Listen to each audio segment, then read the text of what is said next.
హాస్పిటల్స్తో గత 16 సంవత్సరాల నుంచి ఈ సంస్థను నడుపుతున్నారు. మెడికల్ అండ్ ప్రాక్టికల్ నాలెడ్జ్తో కిర్గిస్తాన్లో ఎవిసినా యూనివర్సిటీ అనే ఒక గొప్ప యూనివర్సిటీని రన్ చేస్తున్నారు. అదేవిధంగా 16 లక్షల రూపాయల అతి తక్కువ ఫీజుతో 5.5 సంవత్సరాల ఎంబీబీఎస్ కోర్సును కంప్లీట్ చేస్తూ ఇండియన్ ఫ్యాకల్టీతో క్లాసెస్ నిర్వహిస్తూ WHO, NMC అలాగే ECFMG అక్రిడేషన్తో పాటు అన్ని సదుపాయాలు కల్పిస్తున్నారు. మరి ఈ అవిసినా మెడికల్ యూనివర్సిటీ గురించి మరిన్ని వివరాలు తెలుసుకోవడానికి ఆ యూనివర్సిటీ వైస్ డీన్ మరియు సన్స్టోన్ డాక్టర్ రాము గారు, ఇంకా Avicenna university all India legal adviser high court advocate AVS Bhujangarao garu మనతో పాటు ఉన్నారు. వాళ్ళని అడిగి తెలుసుకుందాం. గుడ్ ఈవినింగ్ అండి. నమస్తే అండి. రాము గారు, మరి మీరు చూస్తే క్లినిక్స్, హాస్పిటల్స్ మీకు చాలా ఉన్నాయి. వాటితో పాటు ఈ సన్స్టోన్ ఆర్గనైజేషన్ అసలు ఎలా స్టార్ట్ చేయాలని మీకు ఎందుకు అనిపించింది? Actually I'm an MBBS MD doctor India అనమాట. నేను ఇండియానే కంప్లీట్ చేసుకున్నాను. కంప్లీట్ చేసిన గత 16 to 17 years నుంచి నేను ప్రాక్టీస్ చేస్తూ ఉన్నాను అనమాట. So when I was doing the practice ఇక్కడ ఏం తెలిసిందంటే మనకి సీట్స్ అనేది చాలా తక్కువ. మన ఇండియన్ గవర్నమెంట్ ప్రొవైడ్ చేస్తే చాలా తక్కువ. సో ఇక్కడ దాని తర్వాత ఏంటంటే BCAT, CCAT తీసుకోవాలంటే మధ్యతరగతి కుటుంబంలో చాలా ప్రాబ్లం అవుతూ ఉంది. సో ఈ ఆలోచనతో గత 16 years బ్యాక్ నేను సన్స్టోన్స్ అని ఒక గ్రూప్ ఆఫ్ డాక్టర్స్ అనమాట. మేము ఒక 5 to 6 గ్రూప్ ఆఫ్ డాక్టర్స్ అనమాట. 5 to 6 గ్రూప్ ఆఫ్ డాక్టర్స్తోని ఒక సన్స్టోన్స్ ఆర్గనైజేషన్ స్టార్ట్ చేసి, అంటే ఇక్కడ BCATలో 80 lakhs 1 crore పెట్టుకోలేని తల్లిదండ్రులు, పేరెంట్స్ ఉంటారు కదా, వాళ్ళ కోసం అతి తక్కువ ఖర్చులో మనకి కంప్లీట్గా ఒక అతి తక్కువ ఖర్చులో MBBS అబ్రాడ్ అనేది మనం స్టార్ట్ చేస్తాం అన్నమాట. అంటే మరి మీరు అతి తక్కువ ఖర్చుతో అంటే మధ్య తరగతి వాళ్ళ కళ నిర్వచనం చేసామని చెప్తున్నారు. మరి దాని వాల్యూ అక్రిడేషన్ కావచ్చు, లేకపోతే అంటే దాని వాల్యూ ఈక్వల్గా ఉంటుందంట? యా అండి, యాక్చువల్లీ ఏంటంటే అకార్డింగ్ టు మనం ఇక్కడ చూసుకోవాల్సింది ఏంటంటే NMC గైడ్ లైన్స్ అనమాట. NMC గైడ్ లైన్స్, దాంతోపాటు ఏంటంటే WHO రికగ్నిషన్స్ అనమాట. WHO రికగ్నిషన్ ఇండియాలో కానీ మన ప్రతి ఏ కంట్రీలో కానీ మనం చూసుకోవాల్సింది ప్రపంచ ఆరోగ్య సంస్థలో కాలేజ్, యూనివర్సిటీ రికగ్నైజ్డ్ అయితే మీ డిగ్రీ అనేది 200% ఎక్కడికైనా వ్యాలిడ్ ఉంటుంది. ఇండియాకి వచ్చిన తర్వాత ఎగ్జామ్ రాసేస్తే you're equal to an Indian doctor. మరి మీ అవిసినా యూనివర్సిటీ గురించి చెప్పండి. అలాగే కిర్గిస్తాన్లో చాలా యూనివర్సిటీస్ ఉన్నాయి కదా, వాటితో కంపేర్ చేస్తే ఎలా ఉంటుందండి? అంటే ఈ అవిసినా యూనివర్సిటీ ఏంటంటే దీని గొప్పతనం ఏంటంటే out of 24 universities Avicenna international university ఒకటి ఇండియన్ డాక్టర్స్తో రన్ చేయబడుతుంది. మనకి ఏంటంటే అదర్ యూనివర్సిటీస్ వచ్చేసి ఏంటంటే దాంతో వేరే వాళ్ళది, అంటే అక్కడ లోకల్స్ వాళ్ళది అలాగా ఉంటుంది. కానీ ఇదేంటంటే ప్రత్యేకించి ఇండియన్ ఓనర్స్ అనమాట. డాక్టర్ ప్రకాష్ కుమార్ పాండే అని చెప్పి ఆల్ ఇండియా ఓనర్, నేను సౌత్ ఇండియా పార్ట్నర్ అనమాట. So we're the group of doctors who are promoting. So దీనివల్ల ఏమవుతుంది అంటే మనకి మేజర్గా ఏంటంటే అండి, ఇండియన్ త్రూ రన్ చేయబడితే మనకి ఫ్యాకల్టీ కూడా ఇండియన్ది పెట్టుకోవచ్చు. ఇండియన్ మెస్ ఉండొచ్చు. ఇంకోటి ఏంటంటే దీని ప్రత్యేకత అవిసినా ఏంటంటే ఐ ప్రామిస్ యూ అంటే అవుట్ ఆఫ్ 24 యూనివర్సిటీస్ మన అవిసినా ఇంటర్నేషనల్ మెడికల్ యూనివర్సిటీ ఒకటే ఇన్ క్యాంపస్ హాస్టల్స్ ఉన్నాయి. కంపేరింగ్ టు అదర్ యూనివర్సిటీస్ బయట ఏంది అంటే చాలా మంది యూనివర్సిటీ ఒక దగ్గర ఉంటుంది, 2 to 3 kilometers will with hostels.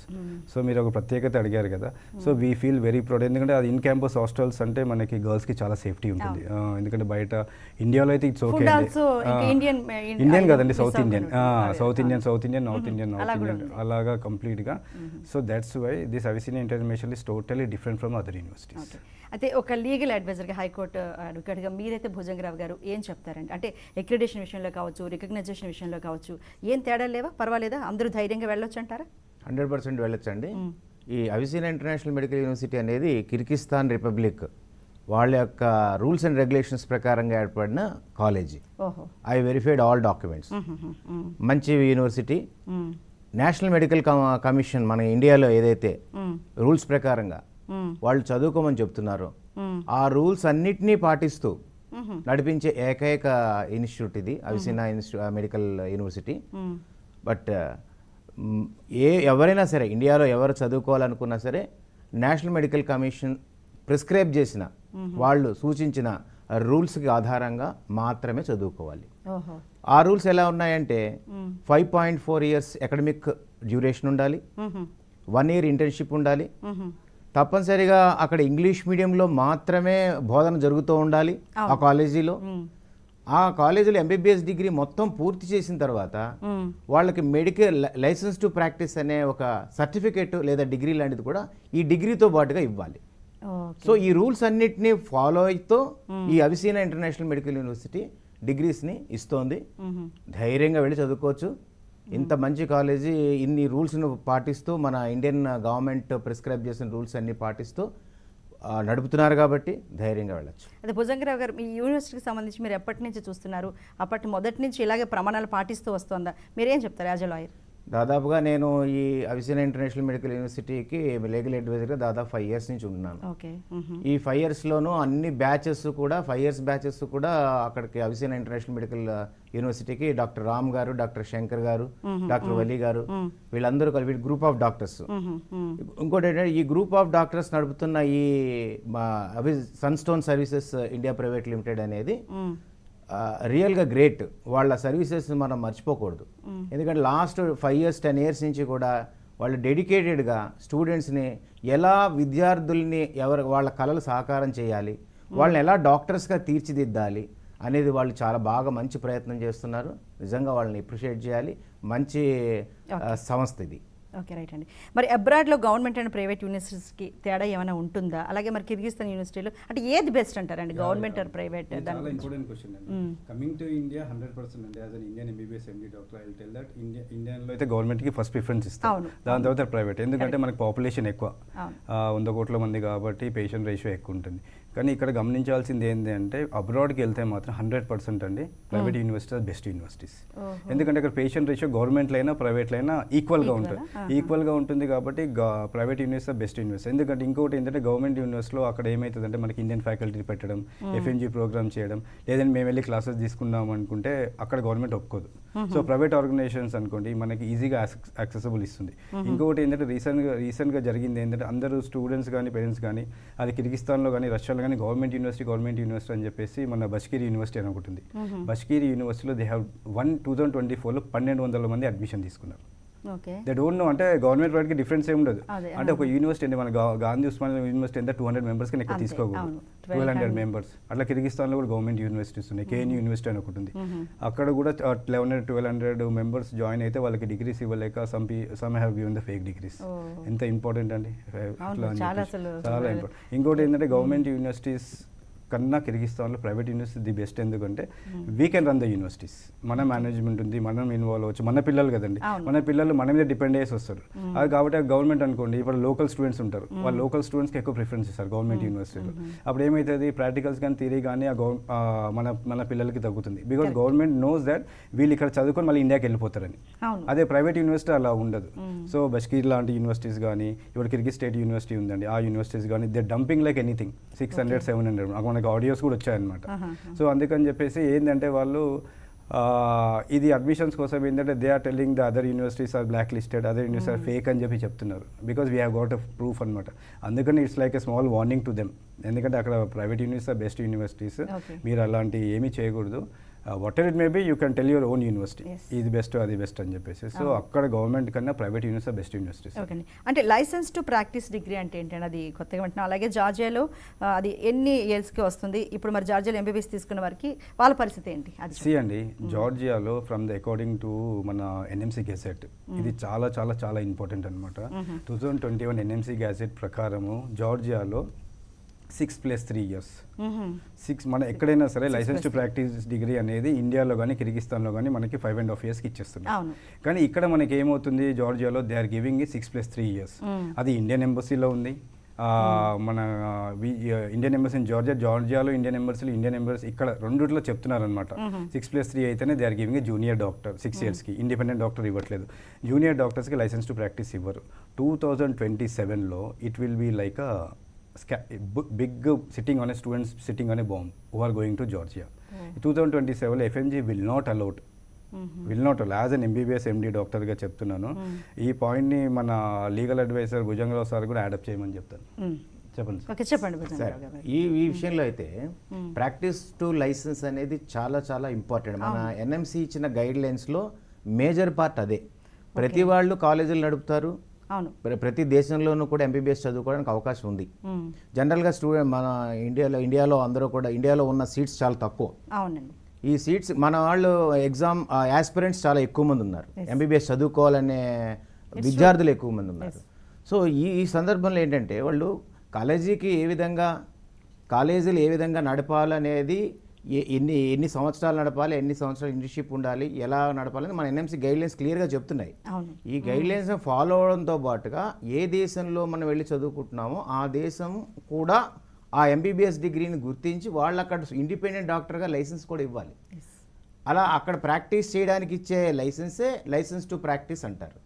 ఆ సర్టిఫికేట్ తీసుకుని మాత్రమే ఇండియాకి రావాలి అని ఎన్ఎంసీ రూల్స్ చెప్తున్నాయి. సో అది కనుక తీసుకురాకపోతే మీరు ఎక్కడికి వెళ్ళినా సరే ఆ డిగ్రీ చిత్తు కాగితంతో సమానం. అక్కడ అది ఇంకా టైం వేస్ట్ అయిపోతుంది. పేరెంట్స్ పాపం ఎంతో ఆశతో పంపుతారు. అంతే కదండి, వాళ్ళ చాలా మనీ వాల్యుబుల్ టైం అన్నింటికంటే. వాళ్ళు 5.5 years 6 years అవుతున్నారండి. వీళ్ళు మళ్ళీ దాని తర్వాత అక్కడ నుంచి ఇండియాకి రాలేరు. ఆ 6 years ఆ ప్రోగ్రామ్తో యూఎస్ యూకే కూడా వెళ్ళలేరు. అక్కడికైనా యూఎస్ యూకేకి వెళ్తే అక్కడ 9 years చేయాలి, ఎన్పీడీక్యూ ఎగ్జామ్ రాయాలి. దాని తర్వాతనే they are allowed to write exam in US also. So they are some consultants. నేను ఆల్వేస్ పేరెంట్స్ కూడా చెప్తున్నాను, మీకు 6 yearsలో డిగ్రీ ఇస్తానే అంటున్నారు అంటే ఆ పేరెంట్తో బాండ్ రాయించుకోండి. అంతే కదండి. ఇఫ్ యూఆర్ సేఫ్ సైడ్ ఉండాలి అనుకుంటే ఆ పేరెంట్ కానీ some consults are there consult like వీసోర్స్ and all they are doing Georgia. But according to rules it is not correct అండి. Because as a doctor, as a legal adviser చెప్తున్నారు కాబట్టి ఇది student future. కాబట్టి we always say no to Georgia. ఇంకోటి ఏంటంటే ఈ జార్జియాకి సంబంధించి మన ఎన్ఎంసీ వాళ్ళు ఒక రూల్ పెట్టారు. ఏంటంటే ఏ రోజైతే మీరు ఎంబీబీఎస్ కాలేజీలో జాయిన్ అవుతారో అంటే కోర్స్లో జాయిన్ అవుతారో అక్కడి నుంచి 10 years లోపల ఇండియాలో foreign medical graduate exam or ఇప్పుడు కమింగ్ డేస్లో అయితే నెక్స్ట్ ఎగ్జామ్ పెడతాను, స్టెప్ 1 పెడతానంటున్నారు. ఇది లైసెన్సింగ్ ఎగ్జామ్ ఇండియాలో. ఇండియాలో ఈ ముఖ్యంగా కూడా చెప్పాల్సింది ఏంటంటే ఈ లైసెన్సింగ్ ఎగ్జామ్ కనుక ఇక్కడ రాయాలి అంటే 10 years లోపల రాసేయాలి. కానీ ఇండిపెండెంట్ డాక్టర్గా మీకు సర్టిఫికేట్ కావాలి జార్జియాలో అంటే 9 సంవత్సరాలు చదవాలి.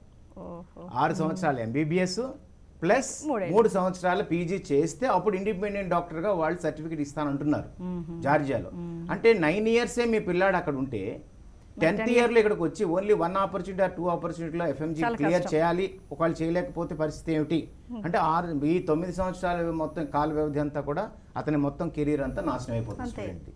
సో అందువల్ల ఏంటంటే మనం చాలా గుర్తించుకోవాల్సింది ఏంటంటే మన ఎన్ఎంసీ రూల్స్ను ఆధారంగా చేసుకుని కరెక్ట్గా మన ఇండియాలో ఎంబీబీఎస్ ఏ విధమైన కోర్సు డ్యూరేషన్ ఉందో 5.4 సంవత్సరాల డ్యూరేషన్ ఉందో ఆ డ్యూరేషన్లో నడుపుతున్న ఏకైక డిగ్రీ మెడికల్ కాలేజ్ ఏంటంటే అవిసినా ఇంటర్నేషనల్ మెడికల్ యూనివర్సిటీ.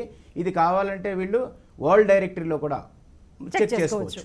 అందులో క్లియర్గా మెన్షన్ చేస్తుంది Avicenna international medical college course duration 5.4 years. Nice అండి, నైస్ అండి. ఇది మరి కంటిన్యూ చేసే ముందు షార్ట్ బ్రేక్ తీసుకుందామండి. స్టడీ టైంలో short break.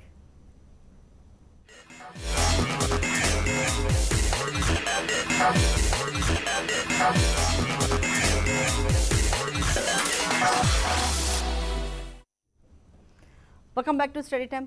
Doctor Ramu garu, అన్నింటికంటే మనం ఏదైనా అనుకుంటే వెంటనే గూగుల్ ఓపెన్ చేస్తామండి. కానీ అవిసినా యూనివర్సిటీ గురించి గూగుల్ ఓపెన్ చేయగానే ఎన్ఎంసీ ఫేక్ లెటర్ అని వస్తుంది. అయితే అదే వేరేగా చూసుకుంటే ఆర్టికల్లో యూనివర్సిటీకి మాత్రమే వెళ్ళండి, కిర్గిస్తాన్లో వేరే వాటికి వెళ్ళొద్దని కొంతమంది ఆర్టికల్ రాసిన వాళ్ళు ఉన్నారు. ఏది మేము నమ్మాలి, ఫేక్ అనా లేకపోతే ఏంటది? మేడం ఇది టు బి ఫ్రాంక్ ఏంటంటే ఏదైనా సరే ఇప్పుడు డాక్టర్ రామ్ ఎంబీబీఎస్ ఎండి, నాది స్కంద హాస్పిటల్స్, రామ్ క్లినిక్స్ ఉన్నాయి. If someone put it in the Google and site fake అంటే కుదరదు. ఎందుకంటే ఏదైనా ఎన్ఎంసీ ఉంటుంది, ఎంసీఏ రిజిస్ట్రేషన్ ఉంటుంది. ఇప్పుడు నాది హాస్పిటల్లో రిజిస్టర్డ్ అయి ఉంటుంది, నాది అక్కడ వెతుక్కోవాలన్నమాట. డాక్టర్ రామ్ అని ఏదైనా పెట్టొచ్చు. అలాగే ఏంది అంటే మేము యాక్చువల్లీ కిర్గిస్తాన్లో మాకన్నా ముందు నుంచి they are doing some many consultants are doing. మేము వచ్చిన తర్వాత why they are doing for 35 lakhs.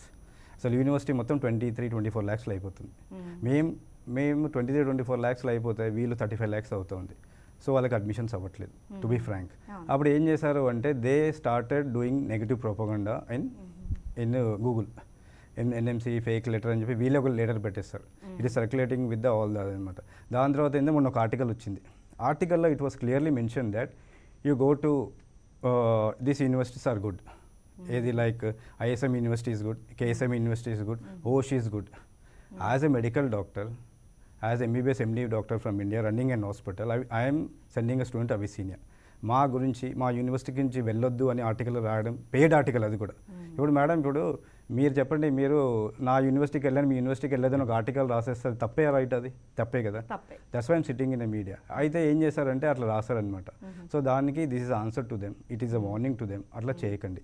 మీరు కూడా ఫీజెస్ తగ్గించుకోండి. 35 lakhs ఎందుకు తీసుకుంటున్నారు మీరు? You also do it for 23-24 lakhs. This is all for middle class and lower middle class people. So all the universities which is most of the universities will be run by Indian management ఉంది. ఇప్పుడు మాది కూడా Indian management. మీరు ఒక particular యూనివర్సిటీకి వెళ్ళండి, ఆ యూనివర్సిటీకి వెళ్ళొద్దని చెప్పేసి ఆర్టికల్ వచ్చింది అంటే ఆ ఆర్టికల్ ఎవరు ఆ యూనివర్సిటీ రాయిస్తేనే ఆర్టికల్ వస్తుంది మేడం, ఉట్టిగా రాదు. ఇప్పుడు నాది హాస్పిటల్ ఉంది, నా హాస్పిటల్కి రండి, వేరే హాస్పిటల్కి ఆ హాస్పిటల్ మంచిది కాదు అని చెప్తే what does it mean? So ఇదంతా నేను స్టూడెంట్స్కి అండ్ పేరెంట్స్కి చెప్పేది ఒకటే అనమాట. Don't believe in fake articles కానీ ఫేక్ లెటర్స్ లాంటి ఏం లేదు. మన అవిసియా యూనివర్సిటీ WHO రికగ్నైజ్డ్ ఉంది, NMC రికగ్నైజ్డ్ యూనివర్సిటీ ఉంది. ఇదే యాజ్ అ లీగల్ అడ్వైజర్గా మన భుజంగరావు సార్ కూడా దీనికి యాడ్ చేస్తే బాగుంటుంది. చెప్పండి భుజంగరావు. ఈ విషయంలో ఏంటంటే వాళ్ళు రామ్ గారు చెప్పినట్టుగా పెయిడ్ ఆర్టికల్ దట్ ఈస్. ఇంకోటి ఏంటంటే అక్కడ వెంటనే ఆ ఆర్టికల్ చదవగానే మనకు అర్థమైపోతుంది కొన్ని యూనివర్సిటీలే మంచివి, కొన్ని యూనివర్సిటీలు చెడ్డవంటే అది ఎట్లా అవుతుంది? ఫస్ట్ పాయింట్ అది. రెండోది, ఈ యూనివర్సిటీకి తక్కువ ఫీజులు ఉన్నాయి, మిగతా యూనివర్సిటీస్కి ఎక్కువ ఫీజెస్ ఉన్నాయి. ఈ ఫీజెస్లో కూడా వాళ్ళకి ఏంటంటే తక్కువ ఫీజులో ఉంది కాబట్టి పిల్లలకి న్యాయపూర్వకంగా ఎంత ఫీజు తీసుకోవాలో అంతే తీసుకుని చెప్తున్న అవిసియా ఇంటర్నేషనల్ మెడికల్ యూనివర్సిటీకి ఎలా దెబ్బతీయాలి అని చెప్పి. ఇంకోటి ఏంటంటే ఆర్టికల్లో క్లియర్గా మెన్షన్ చేస్తూ ఏదో పాకిస్తానీ మేనేజ్మెంటు కాబట్టి పాకిస్తానీ ఫండింగ్ జరుగుతోందన్న లెవెల్లో కూడా ఆర్టికల్లో మెన్షన్ చేయడం జరిగింది. అది కంప్లీట్లీ రాంగ్. ఎందుకంటే ఆ యూనివర్సిటీ హెడ్డే one of the partner is Indian, is doctor mister Pandey. అవి నేను ఆయనతో ఎన్నోసార్లు ఈ 5 years 6 yearsలో నేను మెడికల్ ఇది లీగల్ అడ్వైజర్గా ఉన్నాను కదా, ఎన్నోసార్లు మీటింగ్స్లో మేము ఆయనతో పార్టిసిపేట్ చేసాం. ఎంతోమంది డిగ్రీస్ పొందారు ఆ కాలేజీ నుంచి. ఇప్పుడు FMG ఎగ్జామ్స్ రాశారు, ఆల్రెడీ రాసి FMG ఎగ్జామినేషన్స్ పాస్ అయ్యారు. ఎందుకంటే ఎప్పుడైతే ఫారెన్లో మెడికల్ డిగ్రీ చేశామో వాళ్ళు ఇండియాకి రాగానే మన ఇండియన్ గవర్నమెంట్ కండక్ట్ చేసే ఫారెన్ మెడికల్ గ్రాడ్యుయేట్ ఎగ్జామ్ ఒకటి పాస్ అవ్వాలి. అది సింపుల్ ఎగ్జామ్ 300 మార్క్స్ ఉంటుంది, 150 మార్క్స్ దాంట్లో వస్తే పాసు. ఎవరైనా అది it's not a competitive exam, it's only A qualified exam. So ఆ ఎగ్జామ్స్ పాస్ అవ్వాలి. ఈ ఎగ్జామ్స్ కూడా పాస్ అవుతున్నారు ఈ కాలేజీ నుంచి చదువుకున్న వాళ్ళు. సో కాబట్టి ఆ ఆర్టికల్ అనేది కరెక్ట్ కాదు, అది పూర్తిగా అవాస్తవం. WHO NMC చెప్పాలండి. మామూలుగా ఎవరైనా చెప్పినా it will be legal actions ఉంటాయి. తప్పు అది. ఎందుకంటే that should be, you cannot say rights లేదు. మొన్న బిగ్ టీవీలో ఎవరో చూసారు నేను, ఈ some Sridhar Giridhar I don't know, is telling that black listed university.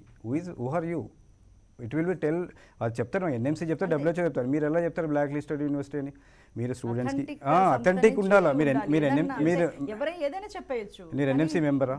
NMC member కాదు కదా మీరు. పోనీ మీరు మెడికల్ డాక్టరా? మీకు మెడికల్ పై నాలెడ్జ్ ఉందా?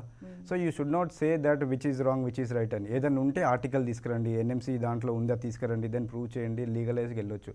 ఇది ఏమవుతుంది అంటే ఒక మంచి ప్రయత్నం చేస్తూ ఉంది సన్స్టోన్స్ అనేది, ఒక డాక్టర్స్ ఆర్గనైజేషన్. ప్రతి మధ్యతరగతి కుటుంబం 23-24 lakhsలో అయిపోవాలి. అది మనం ముందుకు వచ్చి చేస్తూ ఉంటే ఇవన్నీ అడ్డంకులు చేస్తూ ఉన్నారనమాట. But it's like a warning to them. ఇండియాలోకి ఇంజనీరింగ్ కి సాధారణంగా అయ్యే ఖర్చుతోనే అయితే అయిపోతుందండి. ఇప్పుడు అంత తక్కువ ఖర్చులో అయిపోతుంది. ఇప్పుడు 23-24 lakhsలో అయిపోతుంది మొత్తం complete MBBS 5.5 years. It's very. Ram గారు మీరు ఇంకో విషయం చెప్పారు, మేము 25-26 lakhs అయిపోతుంది. వేరే యూనివర్సిటీస్ అంటే మన ఇండియన్స్ నడుపుతున్న యూనివర్సిటీస్ చాలా ఎక్కువ ఫీ ఉన్నాయి, అందుకే వాళ్ళు మమ్మల్ని చాలా కాంపిటేటివ్ గా తీసుకుని మా మీద లేనిపోని బురద జల్లుతున్నారు అన్నారు. అసలు మన కిర్గిస్తాన్లో ఎంత ఫీజు తీసుకోవాలి, వేరే వాళ్ళు ఎంత తీసుకుంటున్నారు, ఎందుకు తీసుకుంటున్నారు అలా? Madam this is a correct question madam. Actually ఎక్కడైనా సరే కిర్గిస్తాన్లో 3,000 కన్నా ఎక్కువ తీసుకోకూడదు. 3,500, 4,000 is a limitations. It's a very good country. మన రూపాయి అక్కడ రూపాయి ఒకటే అనమాట. అయితే $4,000 అయినా అని కూడా మీకు 16-17 lakhsలో యూనివర్సిటీ ఫీజు అయిపోతుంది. Yearly 1 lakh food and accommodation పెట్టుకున్నామని కూడా 5 lakhs, 16 + 5 21. ఆ 25 lakhsది వీళ్ళు ఒక యూనివర్సిటీ 6,000 ఉంది madam. Double 6,000. Why they are charging 6,000 rupees? ప్రతి యూనివర్సిటీలో మీకు FMG క్లాసెస్ ఉంటుంది, ప్రతి యూనివర్సిటీలో FMG అనేది పాస్ పర్సెంటేజ్ ఉంటుంది, అన్నీ ఉంటుంది. సో దీనికి మనం 6,000 చార్జెస్ తీసుకుంటే ఒక 10 lakhs for the single student అంటే ఎంత డిఫరెన్స్ ఉంటుంది మేడం? ఇవన్నీ పక్కనే మా పక్కన ఉన్న యూనివర్సిటీసే. So that was a thing, because that's why we want to make it clear that we're a medical doctors. Whatever the universities we're promoting, they are WHO recognised and NMC guidelines follow అవుతున్నది. మీరు అదే ఏదన్నా మళ్ళీ ఇట్లాంటిది ఒక పేరెంట్కి స్టూడెంట్కి కానీ fake letters కానీ ఏదైనా మీ సొంతంగా క్రియేట్ చేసి ఆర్టికల్స్ పంపిస్తే మా హైకోర్టు అడ్వకేట్ గారు డైరెక్ట్గా లీగల్గా we will shoot letters to the already legal notice పంపించాం కొంతమందికి. ఇంకోటి ఏంటంటే అలాంటి ఫేక్ న్యూసెస్ ఏవి నమ్మకూడదు. ఏదైనా ఉంటే ఆథెంటికేటెడ్ గా రూల్ గా మాట్లాడాలి. ఏదైనా ఉంటే ప్రూఫ్ చూపించాలి. నేను ఆల్రెడీ నా పర్సనల్ గా నాకున్న 30 years ఎక్స్పీరియన్స్ లో నేను అన్ని documents each and every document నేను చెక్ చేసిన తర్వాతే చెప్తున్నాను. ఎన్ఎంసి గైడ్ లైన్స్ తో కంప్లీట్ కోర్స్ నడిపేది కేవలం ఎవిసిఎన్ ఇంటర్నేషనల్ మెడికల్ యూనివర్సిటీ మాత్రం. అతి తక్కువ ఖర్చుకు, అది కూడా middle class lower middle class ఎవరైతే ఉంటారో వాళ్ళ పిల్లల్ని ఖచ్చితంగా డాక్టర్ రామ్ గారితో లేదా వీళ్ళ డాక్టర్స్ గ్రూప్ నడుపుతున్న ఈ కన్సల్టెన్సీ ద్వారా వెళ్ళి చదువుకోవచ్చు. ఓకే. అయితే రామ్ గారు, ఇప్పుడు మన ప్రోగ్రామ్ చూస్తున్న వాళ్ళకి చాలా రకాల, అంటే మీతో మాట్లాడాలని, వాళ్ళకున్న డౌట్స్ క్లియర్ చేసుకోవాలని, ఇలా గూగుల్లో చూసిన వాళ్ళు, ఫేక్ అని చూసిన వాళ్ళు, రకరకాల డౌట్స్ ఉంటాయి కదా, వాళ్ళందరూ ఎవరితో మాట్లాడాలి, వాళ్ళకున్న డౌట్స్ అని మీరు స్వయంగా తీర్చుతారా, మీ ఆఫీస్కి రావచ్చు, అలాంటి వివరాలు కూడా ఒకసారి. 100% అండి. మా సన్స్టోన్స్ ఆఫీస్ అనేది గత 15 years నుంచి ఉంది. You can come to our hospital also. మేజర్గా ఏంటంటే మేము క్లినిక్ సన్స్టోన్స్ ఆఫీస్ కన్నా మేము పేరెంట్స్ అందరినీ క్లినిక్స్కి హాస్పిటల్కి రమ్మంటాం. ఎందుకంటే ఆఫీస్ అనేది వాళ్ళు ఉంటుంది, రేపు పోతుందండి. హాస్పిటల్ మాత్రం ఎప్పుడు పోతుంది. ఆ పిల్లలకి మేము ఇచ్చే భరోసా కాబట్టి వాళ్ళు మా హాస్పిటల్కి వచ్చేసి, మా క్లినిక్స్కి వచ్చేసి చూసేసి అడ్మిషన్ తీసుకొని వాళ్ళతో పాటు మేము 5.5 years ఉంటాం. ఇంకోటి ఏంటంటే we're the one of the faculty. నేను అక్కడ 3 to 6 months అక్కడే ఉంటాను. I will take the classes, each and everything దగ్గర నుండి చూసుకుంటాం అనమాట. సో కాబట్టి 100% అండి you can come to our clinics, hospitals, ఆ సన్స్టోన్స్ ఆఫీస్ మనది పంజాగుట్ట ఉంది. మీరు అక్కడికి వచ్చేసి వివరాలు తెలుసుకొని మీరు అడ్మిషన్ తీసుకోవచ్చు. స్క్రీన్ పైన కనిపిస్తున్న నెంబర్స్కి కాల్ చేస్తే చెప్తారు. అదే మీరు ఇందాక ఎఫ్ఎంజీ అంటే పాస్ పర్సెంటేజ్ గురించి కూడా మాట్లాడారు. దాన్ని అయితే ఎలా పరిగణలోకి తీసుకుంటారు మరి? అంటే ఒక యూనివర్సిటీని సెలెక్ట్ చేసుకోవడానికి ఏంటి అది చెప్పండి మేడం. ఇప్పుడు నుంచి 2003-4 years బ్యాక్ నుంచి 2018-19 నుంచి నీట్ వచ్చేసింది. సో నీట్ వచ్చిన వాళ్ళు 200-300 మార్క్స్ వచ్చిన వాళ్ళు ఎఫ్ఎంజీ ఇస్ నథింగ్. సో ఏ యూనివర్సిటీకి అయినా సరే అక్కడ ఫ్యాకల్టీ ఏంది, టీచింగ్ ఏంది, క్లాసెస్ ఏంది చూసుకోండి. మొన్న ఒక ఫీ స్ట్రక్చర్ చూశాను. ఆ ఫీ స్ట్రక్చర్లో ఏంటంటే కింద ఉందన్నమాట. ఎఫ్ఎంజీ 2023లో 700 మంది, 2025లో 800 మంది పాస్ అయ్యారని ఉంది. కానీ that is not correct. FMG ఎవరైనా పాస్ అవుతారు madam. FMG is nothing. FMG is not a competitive exam. NEET లాగా కాదు. It's eligibility exam. 300 marks 150 marks తెచ్చుకోవాలి. సో ఎఫ్ఎంజీ పాస్ పర్సెంటేజ్తో మీరు యూనివర్సిటీని సెలెక్ట్ చేసుకోకూడదు. ఎందుకంటే ఎఫ్ఎంజీ అనేది ఇప్పుడు క్వాలిఫైడ్ స్టూడెంట్ కాబట్టి రాత్రి 2ంటికి లేపినా కూడా ఎఫ్ఎంజీ పాస్ అయిపోతారు. సో మేమంతా ప్లాన్ చేసేది ఏంటంటే పీజీ ప్రోగ్రామ్స్, ఇండియాలో కానీ బయట కానీ పీజీ ప్రోగ్రామ్స్ కోసం. సో ఆ 700-800 ప్రింట్ చేసిన వాళ్ళు పాస్ 700 అయ్యారు. కానీ ఎంతమంది అక్కడ ఎంబీబీఎస్ కంప్లీట్ చేసుకోవాలి అది చెప్పాలి. అది ఉండాలి. ఇప్పుడు 4000 మందిలో 700 మంది పాస్ అయ్యారంటే అది ఎట్లా కంప్లీట్ చేసుకుంటాం? అది కాదు కదా. మేమైతే చెప్పేది ఒకటే, we're not behind NMC, FMG programme కాదు, పీజీ ప్రోగ్రామ్స్. ఆ పీజీ ప్రోగ్రామ్స్ ఇంపార్టెంట్. ఇంకొకటి ఏంటంటే ఈ ఎఫ్ఎంజీ ఎగ్జామ్ అనేది రద్దు చేస్తున్నారు. రద్దు చేస్తున్నారు. ఎలా రద్దు చేస్తున్నారు? దాంతో పాటుగా ఇండియాలో చదివే ఇండియాలో ఎంబీబీఎస్ స్టూడెంట్స్ ఎవరైతే ఉన్నారో 2024 నుంచి ఎవరైతే అడ్మిషన్స్ తీసుకున్నారో ఇండియాలో కూడా వాళ్ళకు కూడా ఫారెన్లో ఎలా అయితే చదివిన తర్వాత వచ్చిన తర్వాత ఎఫ్ఎంజీ అంటే ఒక లైసెన్సింగ్ ఎగ్జామ్ ఎలా అయితే పెడుతున్నారో అదే ఎగ్జామ్ ఇప్పుడు కండక్ట్ చేయబోతున్నారు. దాన్నే నెక్స్ట్ 1 అంటారు. ఈ నెక్స్ట్ 1 పాస్ అయితే గానీ వాళ్ళకి లైసెన్స్ రాదు, లైసెన్స్ టు ప్రాక్టీస్ రాదు ఇండియాలో. అంటే ఏంటి? ఇండియాలో చదువుకున్నా స్టూడెంట్ ఫారెన్లో చదువుకున్నా ఒకటే. ఇప్పుడు చాలా మందికి మనకి ఫారెన్ వెళ్ళి చదువుకోవడానికి అవకాశం వచ్చింది అని అనుకుంటారు. అనుకోవడం కాదు, గవర్నమెంటే అవకాశం కల్పించింది. ఈ విషయం చాలా మంది గుర్తుపెట్టుకోవాలి. అవకాశం గవర్నమెంటే కల్పించింది. నేషనల్ మెడికల్ కౌన్సిల్ వాళ్ళ రూల్స్ని ప్రిస్క్రైబ్ చేస్తారు. ఒక కోర్స్ ఆఫ్ యాక్షన్ అంటే ఈ రూల్స్ని, ఈ పారామీటర్స్ని కనుక మీరు ఫాలో అయితే మీరు ఎక్కడైనా చదువుకోవచ్చు, ఏ దేశంలో అయినా చదువుకోవచ్చు. బట్ రూల్స్ ప్రకారంగా చదువుకోవాలి. నేషనల్ మెడికల్ కమిషన్ ప్రిస్క్రైబ్ చేసిన విధంగాను, పైగా ఈ రూల్స్ను పాటించి చదువుకుని వచ్చిన డిగ్రీ మాత్రమే వ్యాలిడ్ అని చెప్తున్నారు వాళ్ళు. సో కాబట్టి ఈ అవిసిఎన్ ఇంటర్నేషనల్ మెడికల్ యూనివర్సిటీ అనేది ఎన్ఎంసీ గైడ్ లైన్స్ ప్రకారంగా కరెక్ట్ 5.4 years కోర్సు నడుపుతో ఇంగ్లీష్ మీడియంలో చెబుతూ లైసెన్స్ ఇచ్చి ఇంటికి పంపుతున్నారు. ప్రాక్టీస్ టు లైసెన్స్ ఇచ్చి పంపుతున్నారు. అటువంటి డిగ్రీ మాత్రమే ఇండియాలో ఉపయోగం వస్తుంది. ఫైనల్గా మీరు 1 word లో అవిసిఎన్ యూనివర్సిటీ గురించి చెప్పండి. అంటే స్టూడెంట్స్ కానీ పేరెంట్స్ కానీ ఏం చెప్తారు చెప్పండి. To dear all the neat aspirants, first best of luck for the counselling కూడా స్టార్ట్ అవుతూ ఉంది. 100% I hope that everyone will get a seat in India. నాలాగా ఇండియాలో మీరు ఎంబీబీఎస్ ఎండీ చేసుకోవాలని 100% చెప్తున్నాను. కానీ ఒకవేళ మీకు సీట్ రాకపోతే బీ క్యాట్ కానీ సి క్యాట్ కానీ మీరు ఎఫోర్డబుల్ లేకపోతే, if are affordable you can go for that. Affordable లేకపోతే don't go for a long term because 1 year waste చేసుకోకూడదు. Sunstones MBBS organisation is there, a group of doctors. మీరు don't waste your money. 23-24 lakhsలో కంప్లీట్గా food, hostel accommodation with 5.5 years కోర్స్తో మీకు అయిపోతుంది. So మీరు ఎప్పుడైనా మా ఆర్గనైజేషన్స్కి కానీ మా నెంబర్స్కి కానీ కాల్ చేసేసి వచ్చి మీరు సీట్స్ కానీ ఏదైనా తీసుకోవచ్చు. Right, thank you so much doctor Ram గారు, అలాగే భుజంగరావు గారు. థ్యాంక్ యూ సో మచ్ అండి. మరి కిర్గిస్తాన్లో అవిసెన్ యూనివర్సిటీ గురించి చక్కగా తెలియజేశారు. ధన్యవాదాలు. ఇది ఇవాటి స్టడీ టైం. చూస్తూనే ఉండండి TV5.